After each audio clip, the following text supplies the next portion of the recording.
website. So here we are in the state-of-the-art teleférico system in La Paz, Bolivia, with author Antonio Portugal.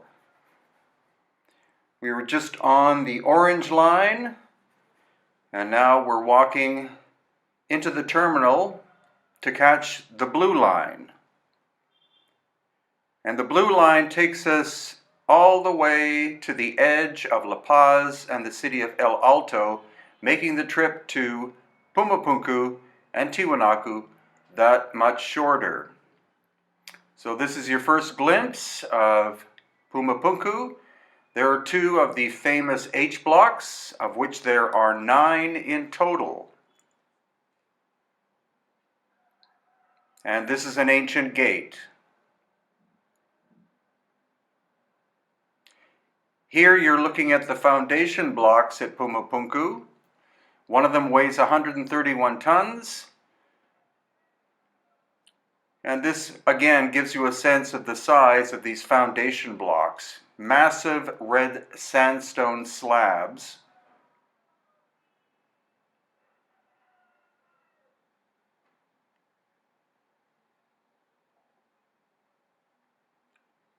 And then there in the center you can see that one has sunken into the ground. This is a massive andesite slab.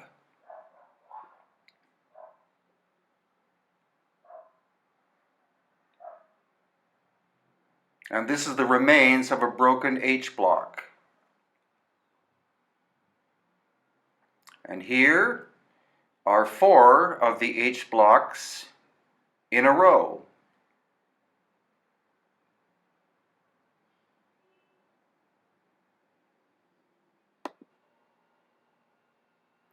So this shows you the detail of one of the H blocks. You see the false door in the center, and then another false door shape below.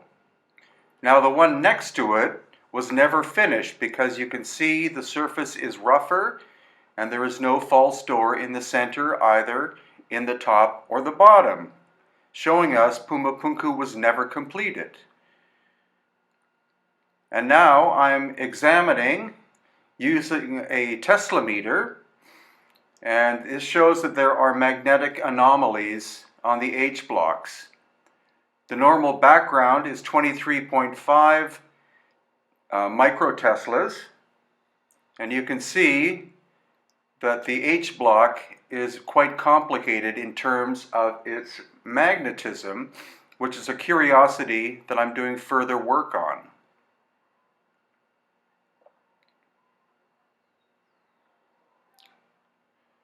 Also, when we use a compass in the center of the H block, you pull it backwards and you see it dramatically shifts by 90 degrees and then another 90 degrees and even more. Then as we take the compass along the front surface, you can see magnetic anomalies once again. And this is simply an overview of all of the different shapes and sizes of the stones at Pumapunku. They've been lined up by archaeologists. They are not in their original position, and that honestly destroys a lot of the evidence because we don't know where these different blocks were originally found.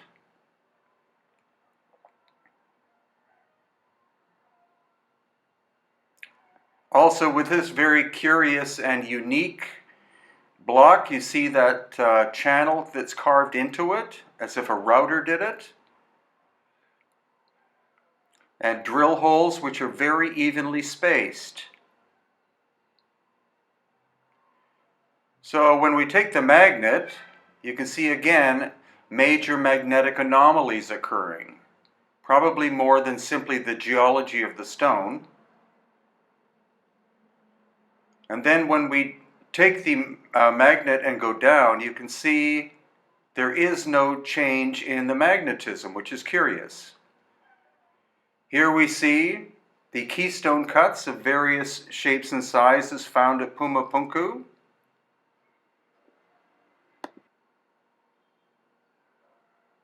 And again, an overview of the area with some of the H blocks in the background. The quarry is 9 miles away for the red sandstone. And you can see where the excavation has been done in places. It literally looks like a cataclysm destroyed Pumapunku thousands of years ago. And evidenced here by stones that were broken up, actually to make the railway bed nearby.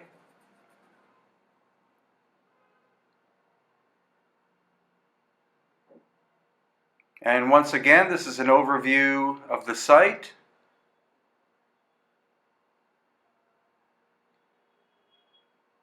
And here we see strange scorching on some of the stone.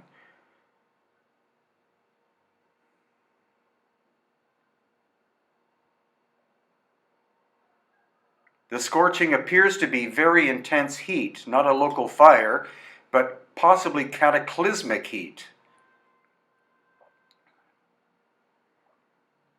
And as we walk within the perimeter, again you see the different shapes and sizes. This is another one of the gates. There appear to be 5 of them at Pumapunku. Originally I thought there were 4. And again, the gray burn marks that appear to be ancient scorching.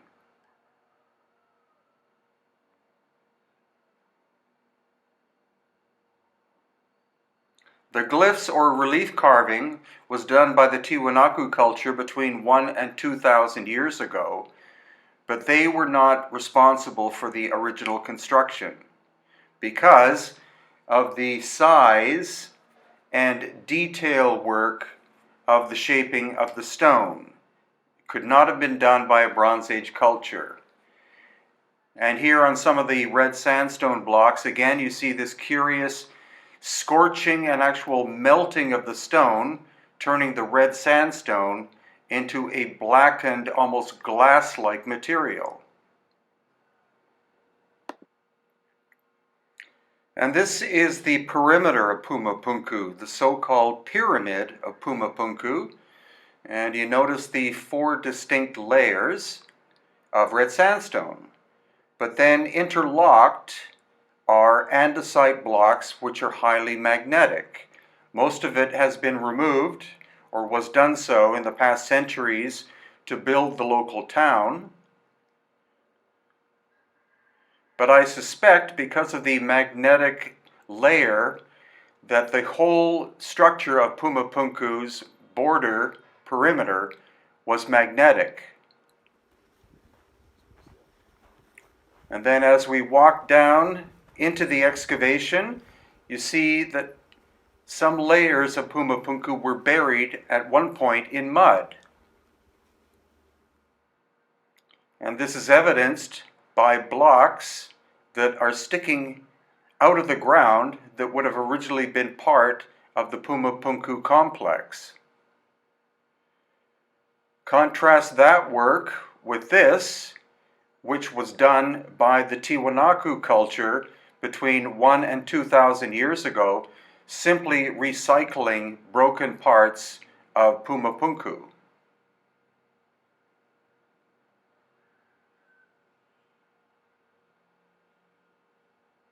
And there you see a keystone cut, and we're looking up again at the perimeter.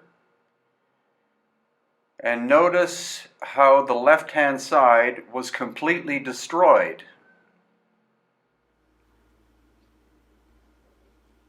It's unlikely that this destruction was simply quarrying by the local people, but a devastating cataclysm occurred, and then the people simply recycled the stone.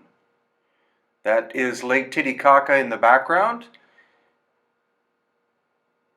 And here we have the original staircase, which would have led to Lake Titicaca when it was 100 feet higher.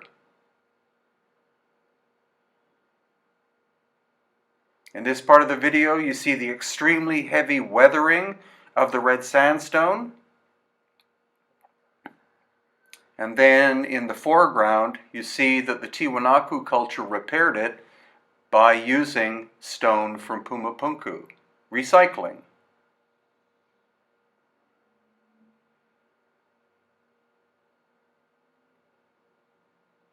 And that is Cerro where the andesite is from, 70 kilometers away, or about 45 miles.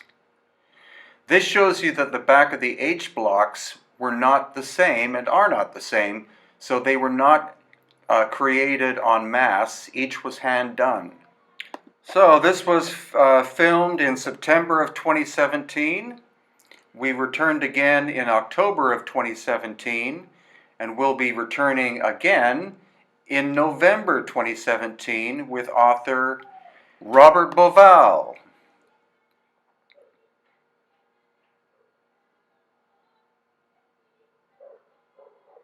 And our thanks to Eduardo at Atlantis, Bolivia for the transportation. We are now in Tiwanaku itself, and this is what is called the Akapana Pyramid, which is 7 layers. Here again, on top, we're testing the magnetism, and you can see that it's varying quite wildly on this block of gray andesite.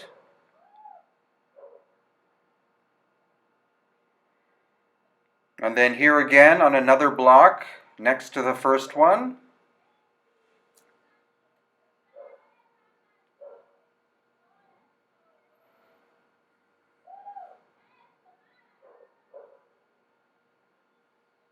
And then on top of these 2 blocks. Again, it's not likely that this is simply the magnetism of the stone, the way that it was created by nature.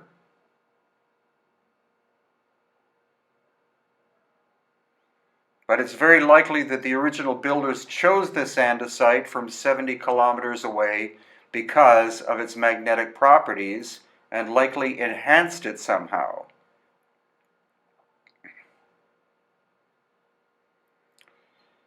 And off of the Akapana Pyramid, as we're wandering through the Tiwanaku site, these curious shapes. The design is called a Chicana, but as you can see, it's interesting, the depressions in it. This work was never completed because the corners are not crisp, they're rounded. So there appear to be 2 different tools involved. One almost like a sandblaster, and then the other one a refining tool that made the very sharp angles. And like at Pumapunku, we find blocks sticking into the ground at angles, as if the site was hit by a massive cataclysm of some kind. Once again, it's time to test with the compass.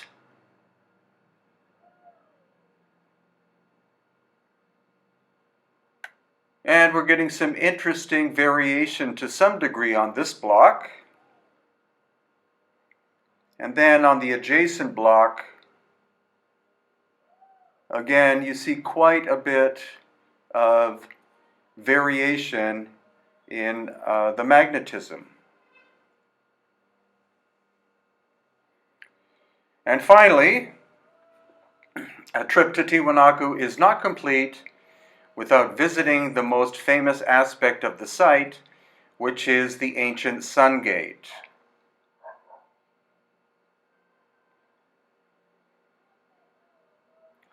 The Sun Gate, as we approach, you can see was snapped in 2, again likely by an ancient cataclysm, not by the Spanish simply knocking it over, because when they found it, it was already broken.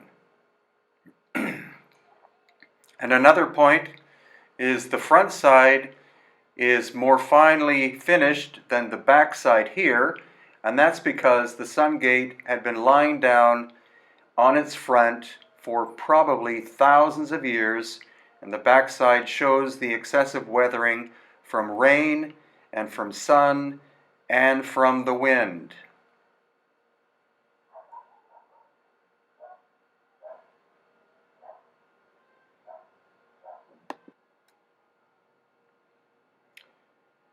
These are related books at Amazon.com. The Enigma of Tiwanaku and Pumapunku, a visitor's guide.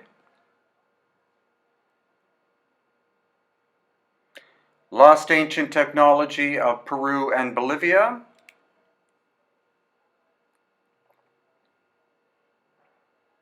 Aftershock, the ancient cataclysm that erased human history. And elongated skulls of Peru and Bolivia.